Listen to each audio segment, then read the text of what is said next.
खैरपुर हर साल वांगुर हिन साल भी 13 रजबुल जश्न मौलूद काबा अहमद मौलाए कायनात हज़रत अली अलैहिस्सलाम जी खुशी में खैरपुर गोठ वडेरो मीर मोहम्मद नूनारी में थी गुजरियो। जमायत सलवात कमेटी सूबाई सिंध जे चेयरमैन किबला साईं फ़कीर मोहम्मद सलीम सियाल अवेसी कादरी ख़िताब में चयो त 13 रजब मौला अली अलैहिस्सलाम जी विलादत काबा में थी।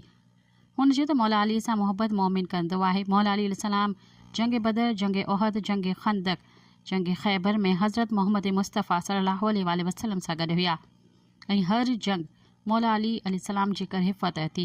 अल्लाह पाक असांखे सॼी ज़िंदगी दरूद पाक पढ़णु नसीब करे ऐं मौला अली अलैहिस्सलाम जी ज़िक्र नसीब फरमाए। जश्न मौलूद काबा में सॼे मुल्क मां जेके भाइर भेनरूं दरूद पाक पढ़ी ॾिना आहिनि 19 करोड़ 40 लख थिया जेके पेश कया ऐं क़ुरान पाक जा ख़तम शरीफ़ बि मिलिया। ईरान इराक़ ज़ियारतुनि लाइ कुणो कढियो जेको मोहम्मद असलम ख़ुशि नसीब जो निकितो। सिंध जे सुघड़नि ऐं नातख़्वान नज़रान अक़ीदत पेश कयो। जश्न में परे परे खां आयल हज़ारनि जी तादाद में माण्हुनि शिरकत कई। सब्सक्राइब कयो अवामी न्यूज़ HD खे ऐं ताज़ा तरीन ख़बरुनि लाइ ॾिसंदा रहो अवामी न्यूज़ HD।